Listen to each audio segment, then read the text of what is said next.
start out by donating 4 of my minutes to the honorable man from Birmingham, who already spent those 4 minutes for me.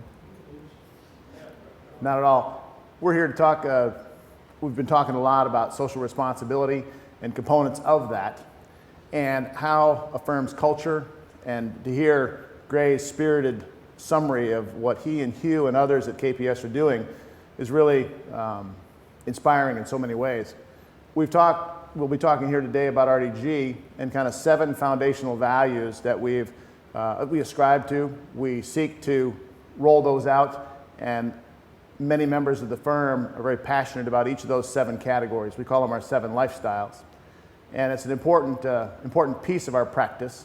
This isn't so much about RDG's profitability or the projects we chase. It certainly is, that's what keeps the engines running.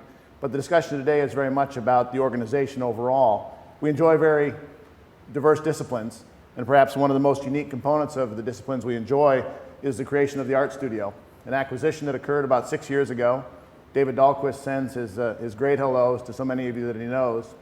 And if you think about that piece of crafting things, building things, firing things in the 4 kills that we operate on a daily basis, at any given time at RDG, there's 5, 6, or 10 people pounding clay, cutting metal, and building things. And that's really infused an important passion in our organization overall for kind of the broader renaissance of our opportunities and work. We're very pleased when we can measure ourselves in other more objective ways besides the 7 healthy lifestyles, if you will. And those things, when they come from architectural record or progressive architecture, we're glad that they're out there. And those are important things, and they come to our bottom line. But the 7 lifestyles are those that we're here to talk about today.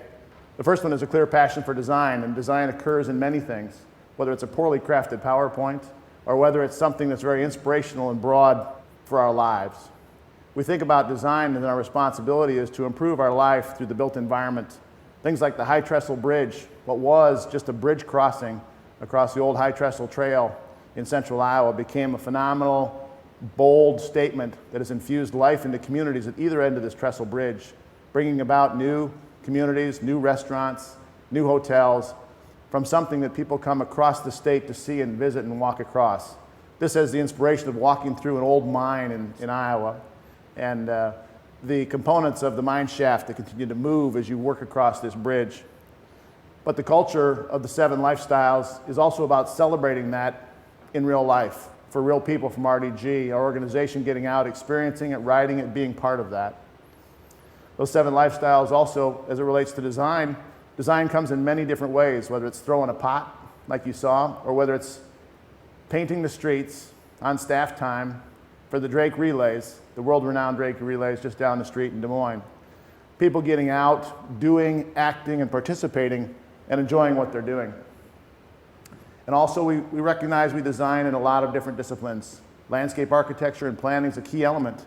And when a $35 million donation landed in the hands of the city of Des Moines, wonderful, glorious, massive artwork, we had the opportunity to design the landscape, the forms, the lightings to pervade that across the central city of Des Moines. And it's about spaces for people. As the tagline goes, design is our practice, but people are the passion within that. People within the organization and people that experience these pieces of architecture. Sustainability is something we all know and talk about a great deal, and it's important, but the core component of it in the 7 lifestyles is about sort of the means to a better life of opportunity and work. That comes through healthy living.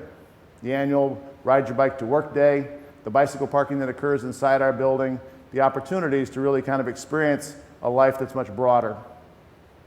And National Parking Day, this came from the passion of our urban designers and landscape architects. It would have never happened in an architecture office. And National Parking Day is you roll out your sod, you plug the meter all day, 25 cents at a shot, and you show people that a park instead of a parking lot would be a much better dang deal. And so people throughout RDG, we posted 4 parking days across on Parking Day. We occupied 4 different parking spaces throughout the city of Des Moines, telling people and informing them about how the space could be much better if we got rid of a little bit of asphalt and improved the opportunities we have from a design standpoint. Healthy living is also a very key component. And the better you feel, the better you can treat others, the better opportunity you have to work diligently and work hard. And one of the very key things that's happened in the organization in recent time has been the integration of the Simply Well program. As some of us find out, if we don't keep up with the program, we get to pay a little bit more for our insurance premiums. That's the penalty that you pay if you don't participate at the right level in the Simply Well program. But when you do, RDG picks up a much higher proportion of your premiums. You are rated, if you will, on a medical scale at the start of every year based on blood work, height, weight, body mass index. You have a challenge. You have 5 different categories of things you need to do throughout the year, including keeping tabs with healthy living, keeping tabs on your blood pressure if that's an issue for you, and following a whole series of videos or other webinar kinds of information that occurs on the websites with Simply Well. It's been a very significant investment, but it's resulted in people that have identified that that program gave me a life change. I'm better for the company, I'm better for myself, I'm better for my family, and that's an important piece of a healthy lifestyle. And leadership really comes through example in the organization. Just like so many of you are strong leaders in what you do, we recognize that you can only inspire others if you have the knowledge, if you're trustworthy, and if you come with high integrity. So that happens in a lot of ways. We don't throw all of our pots in tuxedos, but David Dahlquist again participated in the Bow Ties with Bowls fundraiser, and so an active time to kind of get out there and show the work we do, and people could purchase the bowls that were produced in this kind of high tie and high starch event. We've certainly, like so many folks you have in your organizations, we've got 3 cancer survivors in our organization in Des Moines, and so when the Susan B. Komen walk comes out, people are passionate to get out. They get Simply Well points for walking, and that's an important participation, but they're there to support. And a very unique piece that happens in our art studio is that one day every year we open it up for an open day at the studio. So you can walk in, it happens on a Saturday typically, use the clay, build your art products, craft them by hand or craft them on a bowl, or learn how to throw a pot with the artists in the studio. People of all ages come in. It's a fun way to reach out to the community. It's a fun way to show people what we do. The bowls are manufactured. This last year, over 300 bowls were created. They're given to the DMARC food pantry after we fire them, after they get glazed, and they're sold $50 to $100 a piece with a bowl of soup for the soup event night. And that money just goes to DMARC. It's a nice way to reach out. It's a fun way to do it in facilities we have. And we look forward for more opportunities in the future to continue to do this as we continue to revamp our entire enterprise. Continuous learning is a component that is very important. It's just exactly what we're doing here today, but it occurs in a lot of different ways. We charge everybody in the organization to teach others, to do what they do very well, and to learn from something from everybody around you every day. Learn at least one new thing each day. Design Saturday is a component of that. We have, although we call it kind of an annual Design Saturday, it hasn't occurred every year. Design Saturday last year occurred with about 75% of the total staff, so 75% of 150 people descending on a space like this in one day, building shopping carts out of 5 pieces of cardboard, 2 rolls of duct tape, and a variety of things that we kind of auctioned off during the day in a minute-to-win-it competitions. And those grocery carts went to the grocery store. They were loaded with groceries. They had to occur in a certain amount of time. They had to be able to transport 40 pounds of groceries, no less than 19 inches off the ground, 6.5 cubic feet each. And at the end of the day, the food was donated out.